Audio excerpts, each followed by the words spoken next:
Hi, and good morning, and welcome to H3 TV, where we come live to you every week and we talk about how the heck do you stay healthy, happy, and hopeful in the midst of the hard things in life. I started this show during COVID to come into people's offices and homes and to bring encouragement. Now, today, I love to bring a guest every week and to talk about how they navigate disruption. Today, I'm in a new space. I'm in an office and I'm hoping to rent a room later this afternoon, get off of the island and find a little more peace and quiet as I try to focus to do my good work, to use words written and spoken to encourage people. Today, I have the pleasure of having my dear friend Amber join me. Please help me welcome Amber to the stage. Hey, Amber, good to see you. Hey, Annie, it's so great to see you. Oh, so nice to have you here. So, Amber, tell us about you. Where do you live? What do you do? All the good things. Yeah, well, thank you for having me. I love everything you do. I am in Ohio, north near between Mansfield and Columbus. We have 17 acres. So, a little bit about me. I grew up in a small town, grew up in a body shop, my dad working on cars, and just from a very young age got thrown into blue collar, hard work. Always been, I would call one of my many addictions, I would say some I don't like to partake in anymore, but one is a workaholic. Always had multiple jobs. Served 15 years in the Air Force as a medic, worked under Army Command, a little bit of that. Served 10 years as a full-time, part-time firefighter. Mm. Then a 22-year massage therapist. And I opened up my business in 2016 called The Wonder Within. And we just bring hope and healing to people least likely to walk into any place to get healing. So everything mental, physical, emotional. We try to meet people where they're at. And most of our clients, I would say, are going to be your veteran, first responder, frontline healthcare workers, blue collar workers. But we don't discriminate against any groups. We love to work with all.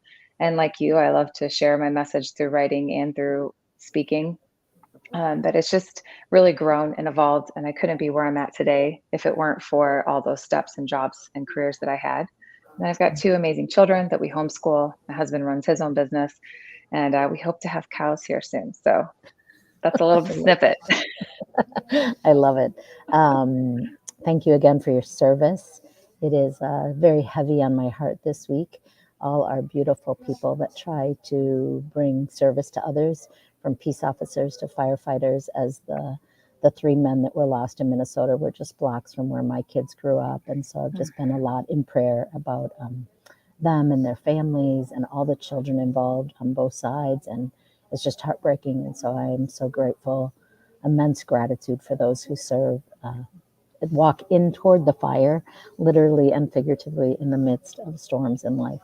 But Amber, you're amazing and you do so many awesome things. So thanks for making time for this today. You know, when I talk to people on the show, I always like to hear about how do you think of just the definition when I say, what does disruption mean to you? Mhm. Just in general, what does that word mean? I love that. One of my great teachers, Baron Baptiste, would always say we got to disrupt the drift of life because the drift is always on, life is always happening. So for me, I have to disrupt the idea that I'm not worthy, the idea that I don't have enough time. I have to disrupt the comfortableness that I like to get in sometimes. So disruption to me is moving something, and a lot of like I know your messaging too is like just move something, whether it's your thoughts, your breath, or your body. You got to disrupt it or else things get stagnant and settle. So it's very Mm. important to continue to do and know that sometimes it's scary when things get disrupted, and it can make us feel, because change is constant, it's always going to happen, and disruption can be very create a lot of change, but at the same time it can create something brand new. So it's exciting to me. Awesome. I agree. And yes, thank you for comments. Somebody saying how amazing you are. Of course you are, Samira. And I love to encourage our listeners, write questions, add comments. We appreciate it. It's lovely to know people are listening and hearing and leaning into what we're talking about. What I love today, Amber, is that you're talking about choosing disruption. And sometimes Mhm. disruption chooses us, sometimes we choose it, and a little bit of both throughout our whole life, right? And so, is there a professional or personal disruption that you have walked through, either by it choosing you or by you choosing it, that really impacted your life? Yes, and I know I got to meet you in person and we talked both. I know we both experienced a lot of grief, but I would say the biggest disruptor in my life was my brother's death at 39, back in 2020. Just really shook me to my core, took me to a layer that I never knew existed, of pain and sadness. and then allowed me to kind of rise from that pain and seeing that this is the one life we've got to live. It's now or never. Just changed the way I mothered, changed the way I wifed, has changed me as an owner, catapulted a whole bunch of change in my life. So I would say that disruption that absolutely broke my heart also poured my heart open and has allowed for a lot of healing on many levels with many people in our family. And I know you've Beautiful. experienced a lot of that too. Absolutely. Yeah. Losing a brother and losing brothers to mental health is just so excruciating. I mean, it was an immense turning point in my life as well. And so I know that darkness, I know that place that it can take you. And so a husband's death, yeah, parents, oh, thank you for sharing. It's hard. Death is hard. And especially if it's sudden, especially if it's young, especially all of these, always death can be hard. We know it's coming, but younger and through tragedy is even harder. So, Amber, when you lost your brother, you know that can bring a dark cloud over our life, and we wonder why life keeps going. And people are laughing. We're like, "Excuse me, wait a minute. Do you know what happened?" So, how did you find hope in that really hard season? How did you find hope and move from the sadness into believing the future could be brighter? Great question. My brother was this person in my life that could uh, tell me that he was proud of me, but also tell me you are better than this. He would say, get your shit together. Sorry to cuss on live, but he'd say, get your crap together. So I really appreciated that. And so losing him allowed me to realize, number one, that I had to have someone in my life that was willing to hold me accountable. But it went in a dark way first. I drank alcohol way too much. I just abused alcohol for about a year. I'd get my kids to bed and then I would just want to drink to numb. I didn't want to feel the pain. And I really struggled, and I've struggled openly shared. I've struggled with eating disorders. I've struggled with alcohol. I've struggled with, being a workaholic. I just wanted to numb. And so I had to figure out a way to disrupt it. And actually, getting a speaking engagement in 2020 is really what got me out of this, because I was asked to speak for cops who had been struggling with everything that was going on in 2020. And they had brought up, can you talk to them about confidence and about mindfulness? Because that's what a lot of my business was. And I'm like, how can I do this right now? I'm struggling in my own space. So I really did a lot of research and took time to just meditate and think about this. And what I came back to is confidence comes from keeping our word to ourselves. Mindfulness Mm. comes from just being present where my feet are. So I just made 3 non-negotiables with myself in 2020. And I'm proud to say that they are a non-negotiable to this day. And that truly, along with some amazing, a program called Save a Warrior helped me, got me meditating deeper. But those non-negotiables to me keep me sane. They're things for my self-care, and all they are is 3 small things. I get outside for 15 minutes a day. I move my body for 15 minutes a day. And then I spend 15 minutes with my kids with no devices. And most days it's the same thing. We're all walking in nature together. Boom, my non-negotiables are out of the way. And I did what I said I was going to do. And I spent quality time with the people that I care the most about, that usually when we're stressed and in life, as you know, they get the least of us sometimes. They get the scraps that are left over versus the what we want to give them. These are the people we love. So that's what I did. It's still hard, as you know. Like I struggle. He left a little girl behind. His girlfriend who died with him left a little girl behind. So I know that there's just pieces. My family's still sad, but I'm living for him rather than, dying over him. Like, if that makes any sense. Makes so much sense to me. I think when my brother died, I remember the priest saying, "Don't fall in love with the pain," and I thought it was the weirdest thing to say. And then I understood. After a while, it was like, "Oh, I let the pain consume me, and it stole so much life." And so now I try to tell myself every day, I live once for me, and when I'm not motivated, I live for him and for the life he didn't know he could have had because he died so young. I love your 3 non-negotiables, and so I will ask you to leave those in the comments later after we do the show, because I think they're simple. They're not like, I'm going to run a marathon, or no, they're 15 minutes with the people you love, in fresh air and in movement. Those are beautiful things. The other thing you said earlier was, it helped you transform. It made such an impact, not just on you, but on your whole family.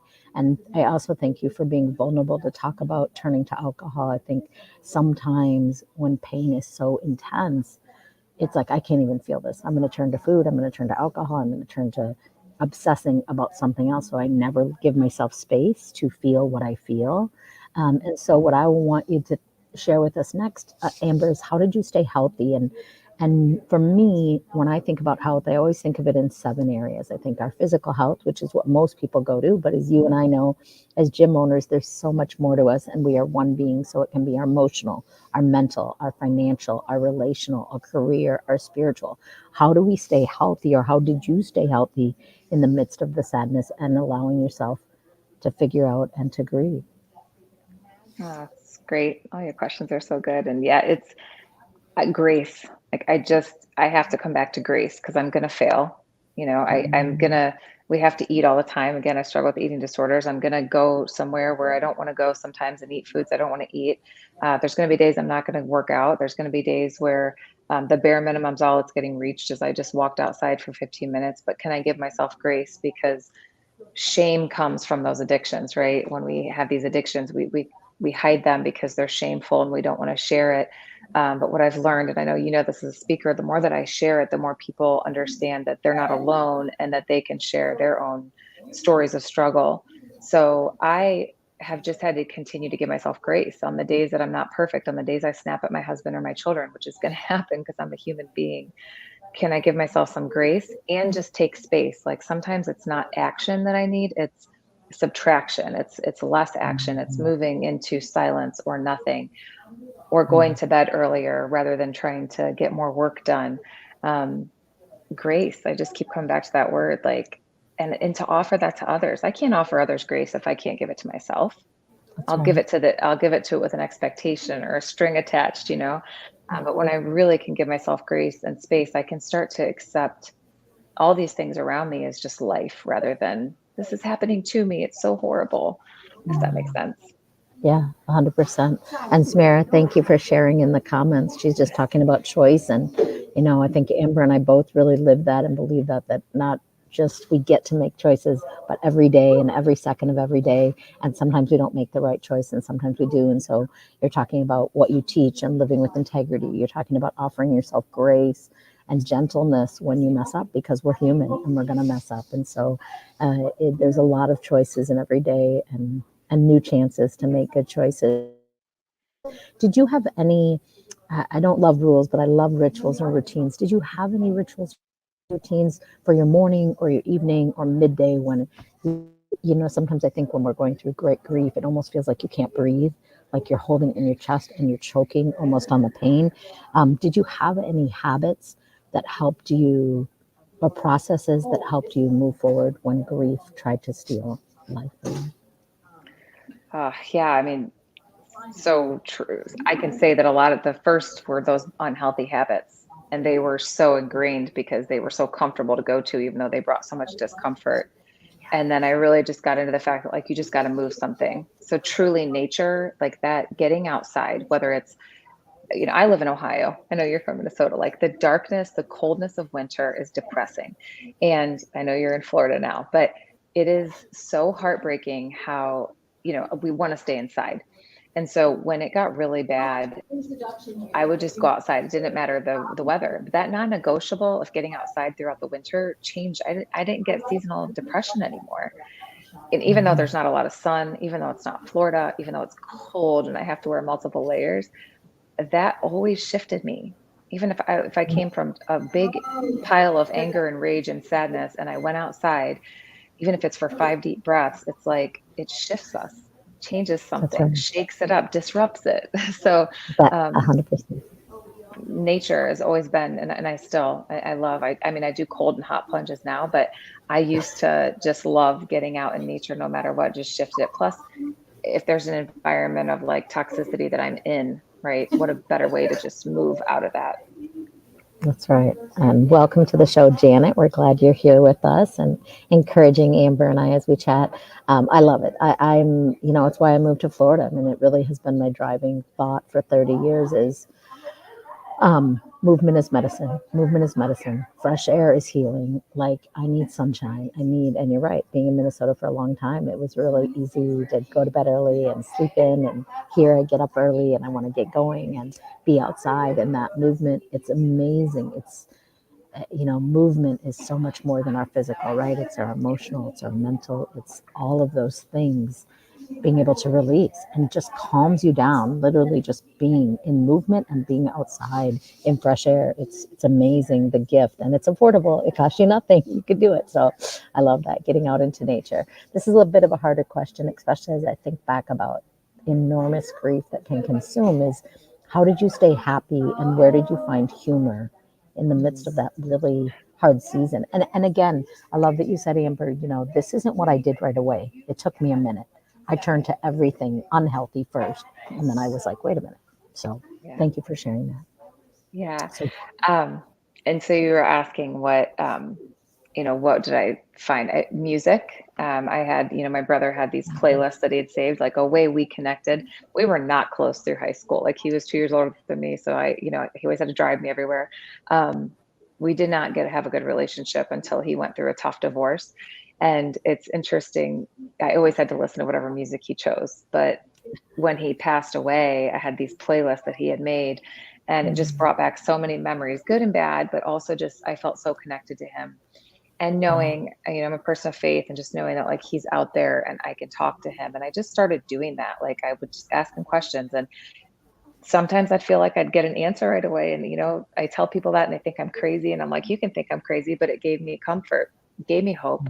And something really funny I want to share, his daughter, right after he had passed, it was like 2 months after, I took her, she went camping with us, and we're in Meyer and we're walking through the aisle, and she's like, Aunt Amber's spending money again. She made a joke under her breath, Aunt Amber's spending money again. And I was like, what did you say? And she's like, nothing. And it was so funny because I thought to myself, that's so Andy. Like, that's so my brother being like, oh, there you go, blowing your money, and but it's things like that. Like she gives me that humor because she's got his wit, or my sister and I will crack a joke of something, and my parents, will remind me. So you have to go back. 'Cause my brother was he was like the class clown. He was a hilarious guy. He was a jokester, and he brought joy to so many people's life.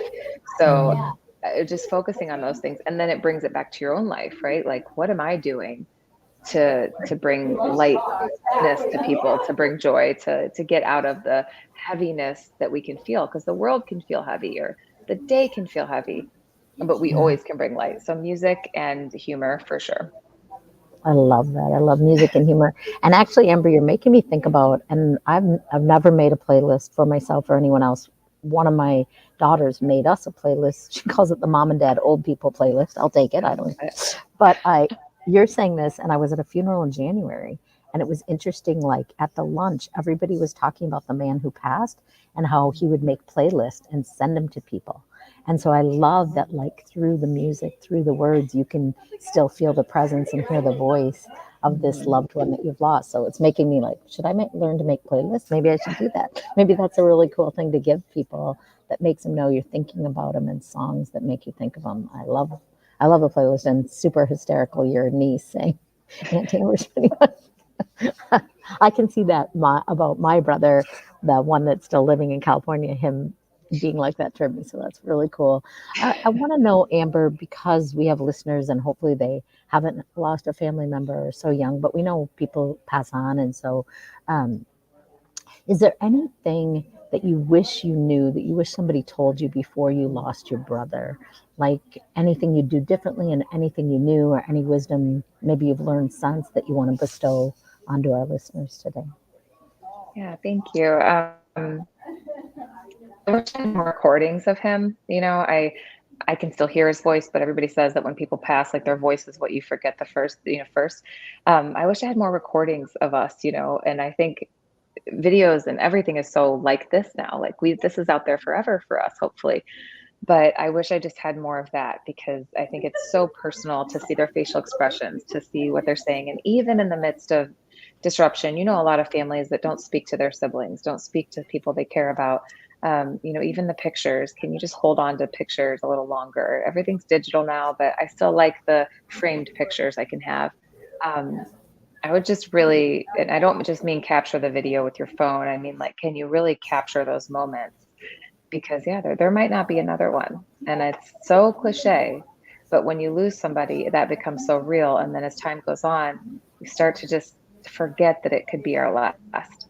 So capturing moments, whether it's with your mind's eye, your camera on your phone, a letter that you write them or they write you, just Mm. saving it, um, it means a lot. That's a great tip. I know I've seen people and they'll say, this is my mom's handwriting or this is my dad's or, I'm so grateful to have this. And I think that's how we hope life turns out, is that the parents pass before the kids or before the siblings or whatever, but it doesn't always play out like that. And it is so easy to get video today. And I always like, my husband makes me these beautiful photo albums, 22 years, every Christmas, goes through all my Facebook pictures and asks the kids to send pictures. And he makes me these. And we have 22 of them now. And they're just little squares, but about 200 pictures. And our kids come to visit and they love to look through them. And it's like capturing the moment. But video, you're right, doesn't just give a still, it gives the personality and the smirk and the smart aleckness and all that stuff, all of their personality, the good, the bad, and the goofy. And we get to savor that. So I love that. That's a great suggestion for our listeners. Get more video, take pictures, keep those words, hold them close. We never know about tomorrow, right? How about, what do you do, Amber? And you kind of shared this a little bit in the beginning, but I'd love to hear more of, I'm such a believer that if we choose Samaria, we can take our pain and make it our purpose. And we can use the hardest parts of our life to serve other people for good. So how have you used this tragedy or other tragedies and loss to serve others? What do you do with Great question again. And all your questions are amazing. I think the suffering is just whether it's you've lost someone, grief is inevitable, and everybody's got some grief, a lost relationship, a loss of a job. But as I travel, I know you travel a lot. I love traveling because I meet amazing people everywhere I go, and I see people suffering everywhere I go. And you can see it on their face and in the way they walk and in their gestures and in the things they don't say. And I think the message that I have learned, and especially, day to day when we're at firehouses or working with cops or veterans or whoever I'm speaking to, it's just the connection with them and just meeting them where they're at. So if someone's having a really bad day, they walk in, I always say they're the Eeyore. You just know that things aren't well. Maybe it's their posture that they always have, or maybe it's a bad day. Can I try to meet them where they're at and not try to push away and just let them know that I see them? I don't have to jump in their negativity with them. I don't have to jump in their sadness, but can I just try to let them know that I see them? Um, that? Connection, I just believe we're all conduits. We're just a conduit of, I'm not special. If I know I have a light in me, I know you have a light in you. Everyone does. And it gets dimmed from grief. And so can I just be a conduit so other people can know that there's always light and there's always going to be a better day and there's always going to be a harder day. So what are we doing right now? Like, I just an example, I work with firefighters a lot who can be tough. And the other day I was leading something, they all just looked like I was burdening them, and I'm there trying to help them feel better. And I just, sometimes I get a little saucy, and I said, I didn't do a certain thing in your Wheaties this morning, and I don't know what's going on in your life because I'm sure that you're having a hard day. But does being angry and not wanting to be here, does that serve you right now? I'm just asking you, because if it does serve you, okay, I want to know how. And if it doesn't, can you shift it? Because you're actually, specifically, I'm talking to first responders, they have a 5-year life expectancy after retirement, and it's all constriction. And it's that's killing them.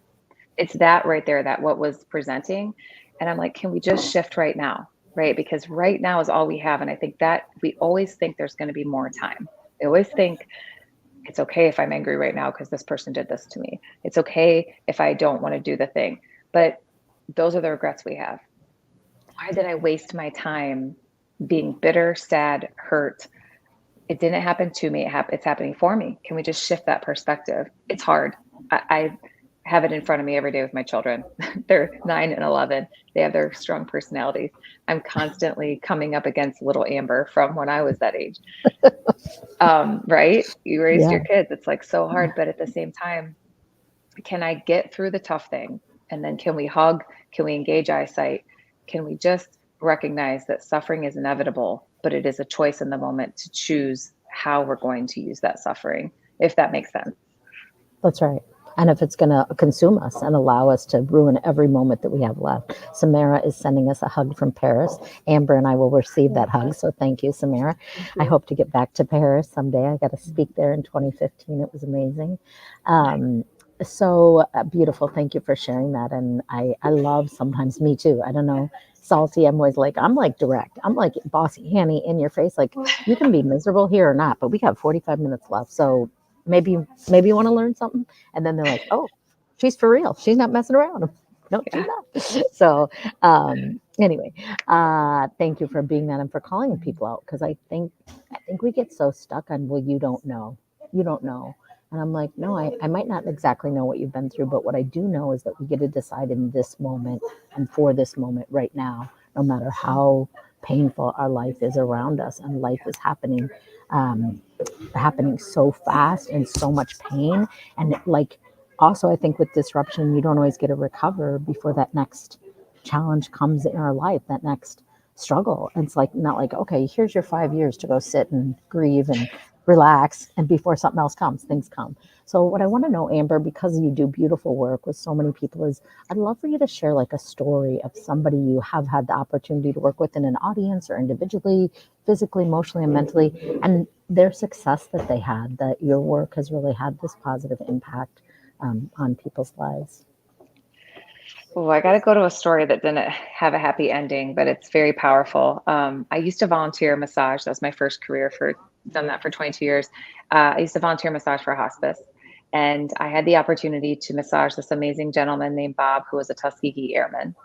And Bob was dying of depression. You know, he was in his 80s when I had met him. He was dying, it's been a long time ago. He was dying of depression. Hospice at that time was 6 months or less to live. So, you know, they kind of gave you okay, you're going to die in 6 months. You got the support. So he had all the support, animal therapy, massage therapy, visitors, a roommate in his room, because he had nothing in his life but his Cadillac, no family, no friends, nothing. And so he gets all this support. We come in, he literally changes. All he ever wanted me to massage was his forearms. Really, he just wanted connection, right? So Bob turns a corner, completely changes. They take him off hospice because he's no longer dying of depression, is what they labeled as. And Bob died at home alone a couple weeks later. And it's a sad ending, but it gave me I didn't really put this story together until like 20 years later. And I was doing some work on myself and I was like, wow, this is what happened to him. He had abandonment. God only knows what he went through in his childhood, but I can imagine what he went through in his military time. And then he loses all connection. Then he finds this network of people that truly want to be there for him. And then once again, it's taken away from him. And I think, you know, most of us, suicide is suicide. We might be dying by suicide fast, or are we killing ourselves slowly? And for me, that was the picture of him. And I don't mean to bring a Debbie Downer into here, but it was this eye-opening experience for me to see what shifted in him from just connection and community, and how it's available if we are willing to go. You know, I hope it doesn't get to that point where you have to be on your deathbed to get it. But how can we go out and try to seek connection? Yeah, that's a beautiful story. And I think a lot of people are afraid of massage. And I just think like, I used to be afraid of massage. And then I realized massage isn't just about physical touch. It's about connection. It's about relaxation. It's about release. And when I owned my gym, one of my clients was going through a divorce and he had tried therapy, but he didn't like it. And I'm like, just go get a massage. And he went, and then he was like, oh my gosh, I was like sobbing in there. Now I go every week. Like it has helped me release so much of my sadness and beating himself up, no grace, you know, all of that. So that's a beautiful story. And I think what a gift you gave him of this connection, and that we do need to be touched, whether it's our forearms or whatever. And I'm such an advocate, Amber, and I'm very not worried because I'm not a worrier, but I'm aware and concerned about the loneliness of our world and how many people are living an isolated life. They work from home, they live alone, they don't feel like they have friends, they don't feel like they have community. And it's hard, especially if you're an introvert, to put yourself out there and join a book club or a Bible study or a bunco or a neighborhood coffee group. But we need each other. We need communication, connection, we need touch, we need hugs. Like, people die of loneliness. I think it's just so sad. I love that you got to see his transformation when he was surrounded by love and support. And then unfortunately, and I don't know if it's a sad story because we're all going to die, right? And like, I always think God heals, period, but he doesn't always heal the way we think it should play out. And sometimes they heal the heart, sometimes they heal the mind, sometimes the body, but that is healing. And you were a piece of his feeling seen, like you do with the firefighters, your first responders, feeling seen, feeling valued, feeling loved, and then being touched. What a powerful way to impact people. That's a beautiful story. And I don't think it has a sad ending. I think it has the ending, right? That's how it ended. But in his life, he got to experience feeling loved in a way that maybe he hadn't due to abandonment or who knows what his story was. It's beautiful. Amber, I know my listeners are going to love you and your message and your work. What is the best way to connect with you?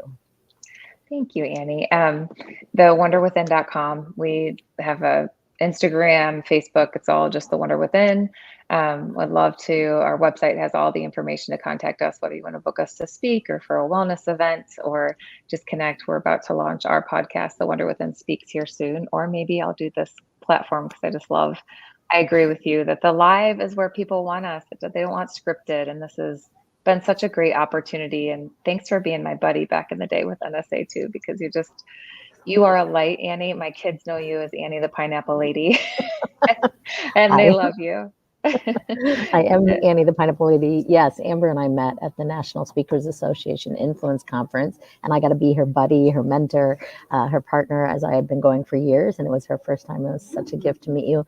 Is there anything you want to leave our listeners with? I know that every day I have listeners that are going through something, and just like you said, it can be a disruption in our business, in our job, in our running our own business, in our personal life with diagnosis or death, in our literal life with storms and fires and floods. So is there any encouragement, thought, story you want to leave our listeners before we say goodbye today? I would just like to say that, this time right now. So just right here, right now, where your feet are, at lifetime, listen to this, whether you listen to it now or later. What can you stop and be grateful for? What can you try to shift right here, right now? Set something up, do something, set the momentum right now. I just keep saying you got to move one of three things: your breath, your body, or your thoughts. All of them are impactful. All of them are going to disrupt. I love that that's the question we started with, because if we want change, we just have to disrupt something. So make it intentional disruption. So when the ones that we don't expect come, we're less likely to take the blow so hard. Thank you for letting me share. I love you, Annie. Thank you. I love you too, Amber, and thank you. My word for the year is grounded, and I think I got to get my feet on the ground and shift my mind from what we've gone through to where we're going. So thank you for being my guest. Thank you for being a beautiful woman and doing good work in this world. Thank you to our listeners for being with us today, and we will see you next week. Take care. Thank you.